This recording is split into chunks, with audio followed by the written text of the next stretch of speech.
Hello. I'm deeply tired today. I There was this really weird noise coming. It sounded like artificial and like a little alarm going off. And I walked because I could like it was really annoying, and I walked across the street to listen to it, but it turned out to I don't know. It just suddenly stopped, and I thought it was I don't know. It was in a tree too. Very strange. Very strange.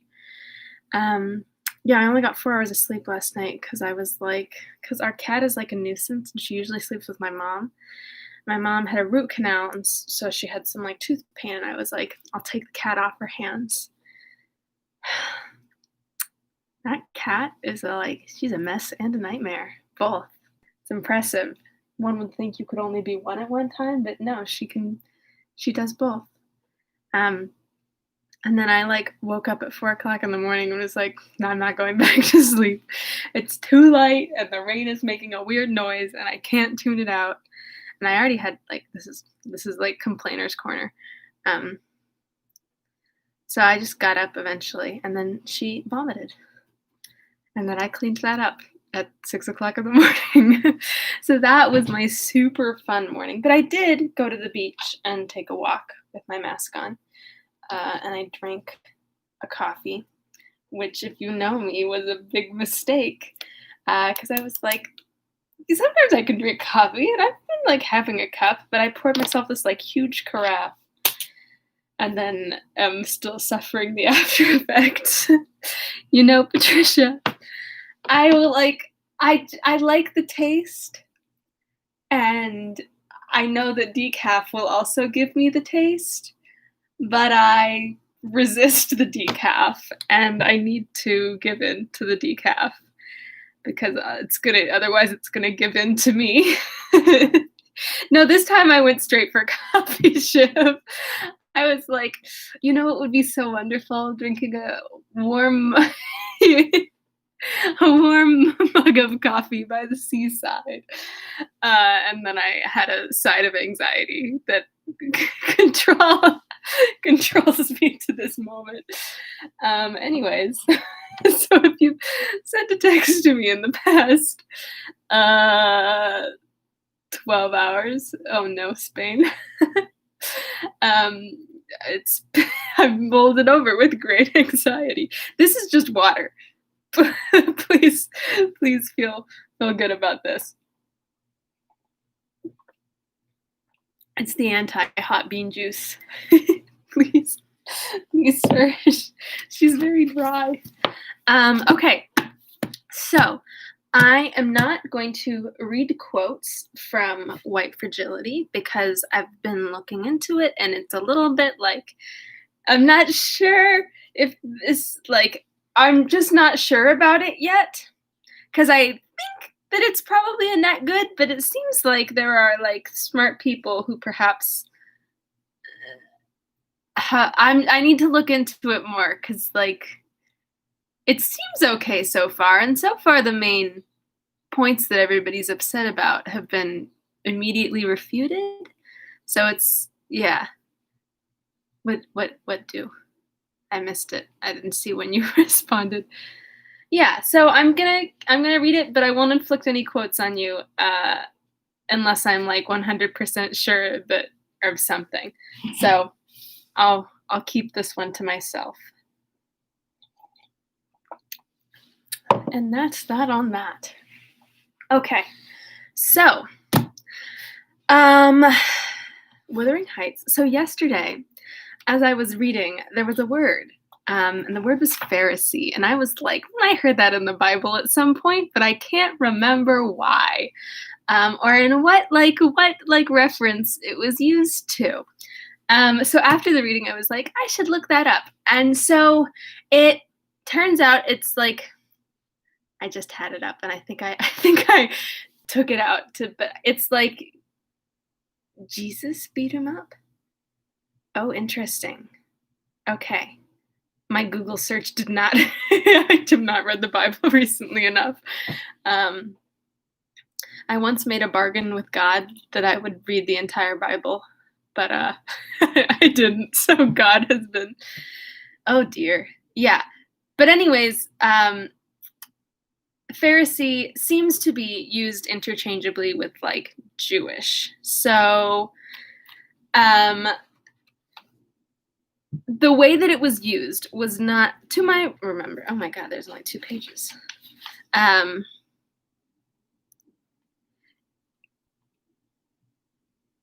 So I read the here's the when I used to go to church, I would always when I was bored, I would always read the Book of Esther because it was the only one about a girl. um, so that's my Bible reading. Like let's rewrite this narrative. Um, anyways, the way that it actually it's just like I don't know much enough about the Bible, but like I'm pretty sure it's not when does Ruth doesn't have her own book because there's like the Book of Esther and Ruth's just like in there. There are a lot of women in the Bible, but I'm pretty sure Esther's was the only one that has a book. Though I could be wrong because again I have not looked at a Bible in a long time. But anyways, it's just like the phrase is used in a way that like connotates I think that's right. Anti-Semitism. So good to like call that out when we see it, and discuss it to the extent that we're able. Which is interesting because it sounds like Joseph is the most Christian one in the book. And alas, that is the like that's the best analysis of that moment that I can give you, and I know it's not sufficient. But that's what I can give you for that quote right now. Connotes? Connotate. I want it to be connotate, but I respect your connote. Yeah, absolutely. That's on me. So the quote is he was, yeah, I don't know why. I'm just like, let me just, thanks, Shiv. He was and is yet, most likely, the wearisomest, self-righteous Pharisee that ever ransacked a Bible to rake the promises to himself and fling the curses on his neighbors. So, the part that I get is the second part of the quote, which is something that like he's misusing the quotes of the Bible in his own way for his own ends. That's what I'm getting from the second part of the quote. Now, how that relates to like anything with like Judaism is a big question mark to me. But again, I just don't know enough Bible history and was not paying enough attention in Bible school and Sunday school. They did not. My Sunday school education, funnily enough, didn't really feature anti-Semitism as a big topic of conversation. I'm ready. I'm ready for this analysis. I'll start doing the review to give Shiv time to type. Huh. Okay, this is all very interesting. All right, I'm giving Shiv. Okay. Yes.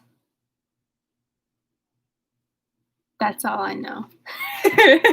I know one thing. Okay.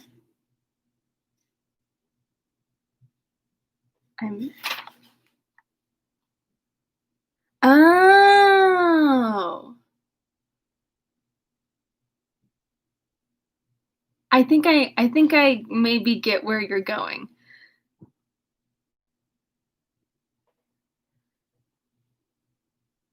Okay, so it's very bad, that phrase. Okay, so correct me if I get this wrong, but it's like Okay, we're gonna go for it. We're gonna do it. Um, for my knowledge, again, oh, this is bad. I don't know enough about this to try and interpret it. But the Torah is features slash is part of the Bible. Um, this could be very wrong. Okay, I gotta look. I can't live like this. Okay, so is that like they're like, oh fuck, I'm sorry, y'all. So they're talking about Joseph. Basically, what they're trying to say is that he's misinterpreting the Bible. They just went about it in a way. Yeah. Okay. That makes sense.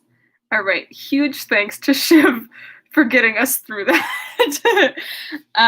Snaps to Shiv and their incredible analytical powers. And also just their good brain. Okay, so now that we've got that semi-squared away and we figured out what we were trying to do there, or what Emily was trying to do there, yesterday in Wuthering Heights, I'm going to sneeze, Mr. Earnshaw dies.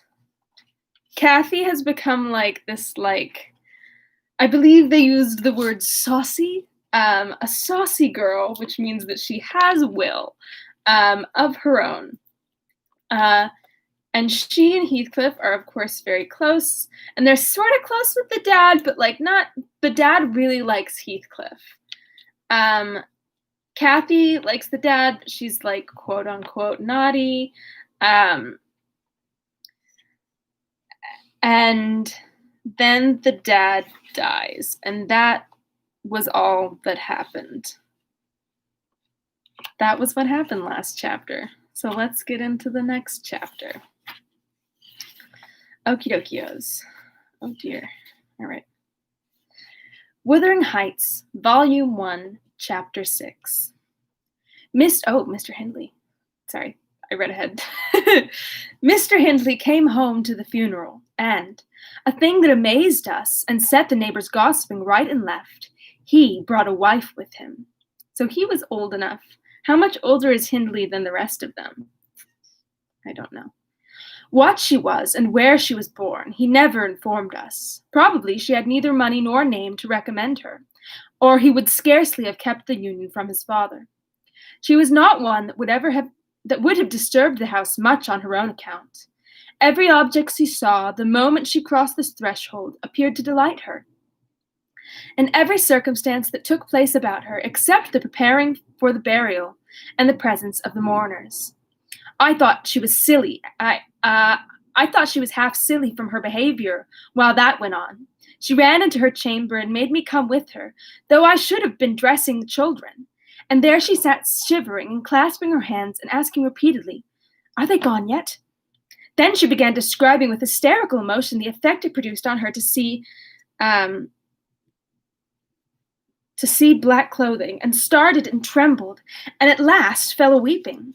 And when I asked what was the matter, answered she didn't know, but she felt so afraid of dying. I imagined her as little likely to die as myself. She was rather thin, but young and fresh-complexioned, and her eyes sparkled as bright as diamonds. I did remark, to be sure, that mounting the stairs made her breath very quick, and that the least sudden noise set her all in a quiver, and that she coughed troublesomely sometimes. But I knew nothing of what these symptoms portended, and I had no impulse to sympathize with her. We don't, in general, take to foreigners here, Mr. Lockwood, unless they take to us first. Young Earnshaw was altered considerably in the 3 years of his absence. He had grown sparer and lost his color, and he spoke and dressed quite differently. And on the very day of his return, he told Joseph and me we must thenceforth quarter ourselves in the back kitchen and leave the house for him. Indeed, he would have carpeted and papered a small spare room for a parlor, but his wife expressed such pleasure at the white floor and huge glowing fireplace, at the pewter dishes and delf case, what the hell's a delf case, and dog kennel, and the wide space there was to move about in, where they usually sat, that he thought it unnecessary to her comfort, and so dropped the intention. She expressed pleasure, too, at finding a sister among her new acquaintances, and she prattled to Catherine and kissed her and ran about with her and gave her quantities of presents at the beginning. Her affection tired very soon, however, and when she grew peevish, Hindley became tyrannical. A few words from her, evincing a dislike to Heathcliff, were enough to rouse in him all his old hatred of the boy. He drove him from their company to the servants, deprived him of the instructions of the curate, and insisted that he should labor out of doors instead, compelling him to do so as any other lad on the farm. He bore his degradation pretty well at first, because Cathy taught him what she learnt, and worked or played with him in the fields. They both promised fair to grow. They both promised. Yeah, whatever. Well, okay. They both promised fair to grow up as rude as savages. The young master began being entirely negligent how they behaved and what they did, so they kept clear of him. Sounds like imperialism did get to Emily Bronte after all. Okay. He would not even have seen after their going to church on Sundays. Only Joseph and the curate reprimanded his carelessness when they absented themselves, and that reminded him to order Heathcliff a flogging and Catherine a fast from dinner or supper. But it was one of their chief amusements to run away to the moors in the morning and remain there all day, and the after punishment grew a mere thing to laugh at. The curate might set as many chapters as he pleased for Catherine to get by heart, and Joseph might thrash Heathcliff till his arm ached. Ooh! They forgot everything the minute they were together again, at least the minute they had contrived some naughty plan of revenge. And many a time I've cried to myself to watch them growing more reckless daily, and I not daring to speak a syllable for fear of losing the small power I have still retained over the unfriended creatures. One Sunday evening, it chanced that they were banished from the sitting room for making a noise or a light offense of the kind, and when I went to call them to supper, I could discover them nowhere. We searched the house above and below, and the yard and the stables. They were invisible, and at last Hindley, in a passion, told us to bolt the doors and swore nobody should let them in that night. The household went to bed, and I, too anxious to lie down, opened my lattice and put my head out to hearken, though it rained, determined to admit them in spite of the prohibition, should they return. In a while I distinguished steps coming up the road, and the light of a lantern glimmered through the gate. I threw a shawl over my head and ran to prevent them from waking Mr. Earnshaw by knocking. There was Heathcliff, by himself. It gave me a start to see him alone. "Where is Miss Catherine?" I cried hurriedly. "No accident, I hope." "At Thrushcross Grange," she answered, "and I would have been there too, but they had not the manners to ask me to stay." "Well, you will catch it," I said. "You'll never be content till you are sent about your business. What in the world led you wandering to Thrushcross Grange?" "Nay, let me get off my wet clothes, and I'll tell you about it, Nelly," he replied. I bid him beware of rousing the master, and while he undressed, I waited to put out the candle. He continued. "Cathy and I escaped from the wash-house to have a ramble at liberty, and getting a glimpse of the Grange lights, we thought we would just go and see whether the Lintons passed their Sunday evenings standing shivering in corners while their father and mother sat eating and drinking and singing and laughing and burning their eyes out before the fire. Do you think they do? Or reading sermons and being catechized by their manservant and set to learn a column of scripture names if they don't answer properly?" "Probably not," I responded. "They are good children, no doubt, and I don't deserve the treatment you and don't deserve the treatment you receive for your bad conduct. Good Lord!"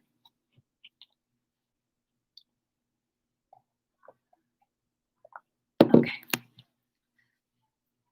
"Don't you can't, Nellie," he said. "Nonsense. We ran from the top of the heights to the park without stopping. Catherine completely beaten in the race because she was barefoot. You'll have to seek for her shoes in the bog tomorrow. We crept through a broken hedge, groped our way up the path, and planted ourselves on a flower plot under the drawing-room window. The light came from thence. They had not put up the shutters, and the curtains were only half closed. Both of us were able to look in by standing on the basement and clinging to the ledge, and we saw. It was beautiful. A splendid place carpeted with crimson, and crimson-covered chairs and tables, and a pure white ceiling bordered by gold, a shower of glass drops hanging in silver chains from the center, and shimmering with soft little tapers. Old Mr. and Mrs. Linton were not there. Edgar and his sister had it entirely to themselves. Shouldn't they have been happy? We should have thought ourselves in heaven. And now, guess what your good children were doing. Isabella, I believe she is 11, a year younger than Kathy. Okay, they're 12. So I feel like this voice is a little too low.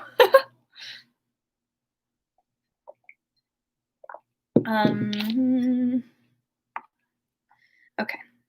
And Isabella, I believe she is a year younger than Kathy, lay screaming at the farther end of the room, shrieking as if witches were running red-hot needles into her. Edgar stood on the hearth weeping silently, and in the middle of a table sat a little dog, shaking its paw and yelping. Oh my God! Which from their mutual accusations we understood they had nearly pulled in two between them. That's awful! I hate children! You're 12! Okay. The idiots.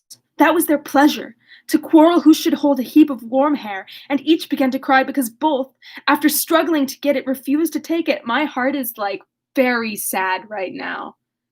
This is very bad. Children, no. Why? How? This is like a treatise on, Victorian parenting, Is this Victorian? I don't think it's Victorian. I think I just lied. I don't know when this is supposed to be. We laughed outright at the petted things. We did despise them. When you catch me wishing to have what Catherine... What the hell? When would you catch me wishing to have what Catherine wanted? Or find us by ourselves seeking entertainment and yelling and sobbing and rolling on the ground divided by the whole room? I'd not exchange for 1,000 lives my condition here for Edgar Linton's at Thrushcross Grange. Not if I might have the privilege of flinging Joseph off the highest gable, good Lord, and painting the house front with Hindley's blood, good Lord. This is a lot. Hush, hush, I interrupted. Still you have not told me, Heathcliff, how Catherine is left behind. Is that another Bible thing, painting the house front with Hindley's blood?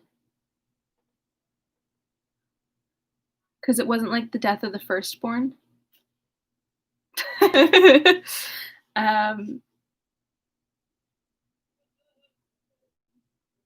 Is he dreaming himself God?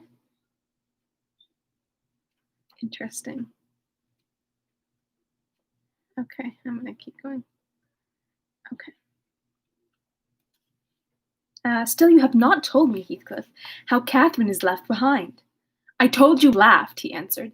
The Lintons heard us, and with one accord they shot like arrows to the door. There was silence, and then a cry. Oh, Mama, Mama, oh, Papa, oh, Mama, come here, oh, Papa, oh. They really did howl out something in that way. We made frightful noises to terrify them still more. And then we dropped off the ledge because somebody was drawing the bars, and we felt we had better flee. I had Kathy by the hand and was urging her on, when all at once she fell down. Run, Heathcliff, run, she whispered. They have let the bulldog loose, and he holds me. Good Lord. The devil had seized her ankle, Nellie. I heard his abominable snorting. She did not yell out, no. She would have scorned to do it if she had been... Good Lord. If she had been spitted on the horns of a mad cow. I did, though. I vociferated curses enough to annihilate any fiend in Christendom, and I got a stone and thrust it, oh my God, thrust it between his jaws and tried with all my might to cram it down his throat. A beast of a servant came up with a lantern at last, shouting, Keep fast, Skulker, keep fast. He changed his note, however, when he saw Skulker's game. The dog was throttled off, his huge purple tongue hanging half a foot foot out of his mouth. This is kind of gross. I'm just gonna leave that there for a second if you need to. It's not that bad, but it's kind of gross. And his pendant lips streaming with bloody slaver. Ooh. Okay, that's it. The man took Kathy up. She was sick, not from fear, I'm certain, but from pain. He carried her in. I followed, grumbling execrations,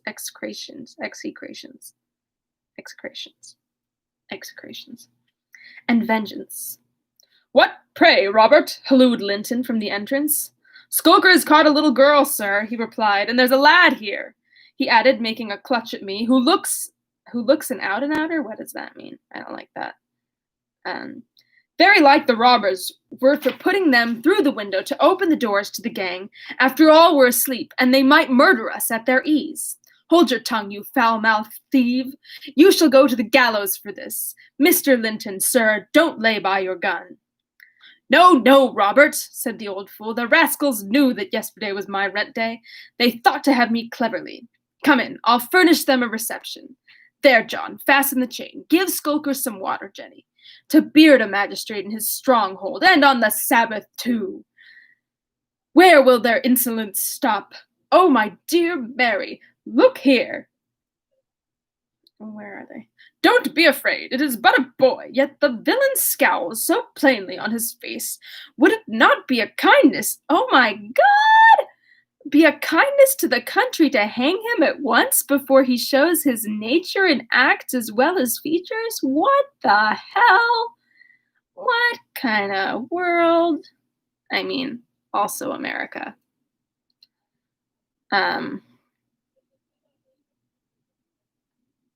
That's tough. That's not good at all. Okay. He pulled me under the chandelier, and Mrs. Linton placed her spectacles on her nose and raised her hands in horror. The cowardly children crept nearer also, Isabella lisping.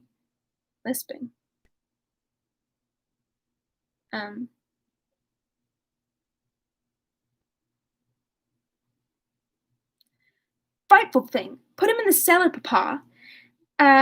He's like the one that stole my tame pheasant. Isn't he, Edgar? While they examined me,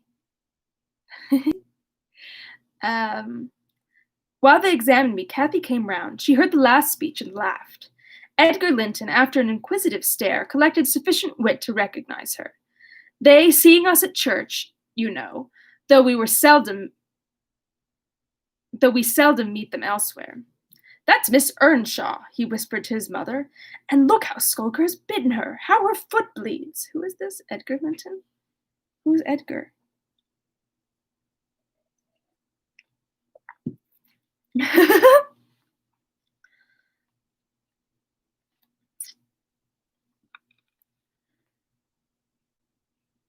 Miss Earnshaw? Nonsense, cried the dame.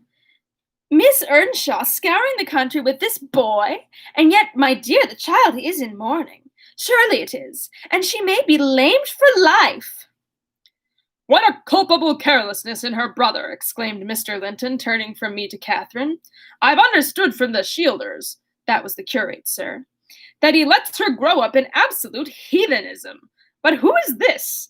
Where did she pick up this companion? Oh-ho! I declare he is that strange acquisition my late neighbor made in his journey to Liverpool. A wicked boy at all events, remarked the old lady, and quite unfit for a decent house. Did you notice his language, Linton? I'm shocked that my children should have heard it. I recommenced cursing. Don't be angry, Nellie. And so Robert was ordered to take me off. I refused to go without Kathy. He dragged me into the garden. Pushed the lantern into my hand, assured me that Mr. Earnshaw would be informed of my behavior, and bidding me march directly, secured the door again. The curtains were still looped at one corner, and I resumed my station as a spy, because if Catherine had wished to return, I intended shattering their great glass panes to 1,000,000 fragments unless they let her out. She sat on the sofa quietly.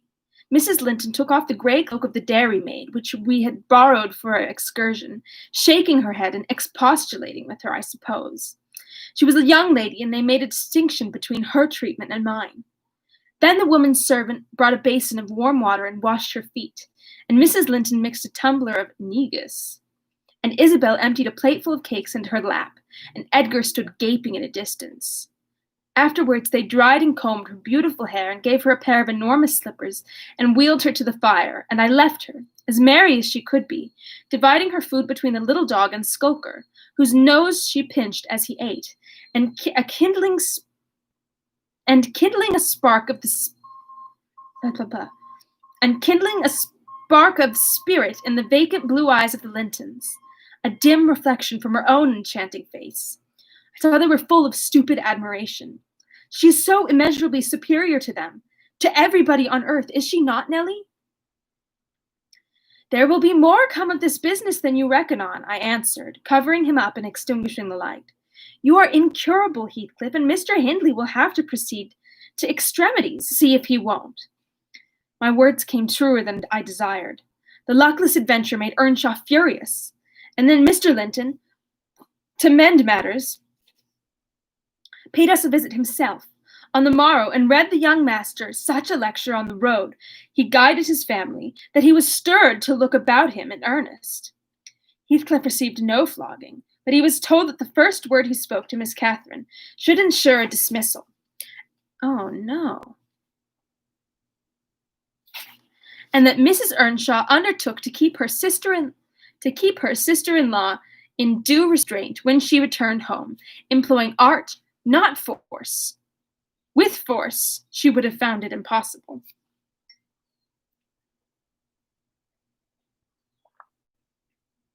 Is Linton? Linton is the house. Earnshaw is Wuthering. Linton is Thrushcross. Right? I think right. That's also the end of the chapter. Okay, cool. So wait. Earnshaw to keep her sister-in-law in due restraint when she returned. Okay, so they're like, we have to separate Cathy and Heathcliff, I believe, is the current mode of thought, is that they want to separate the two. Very interesting.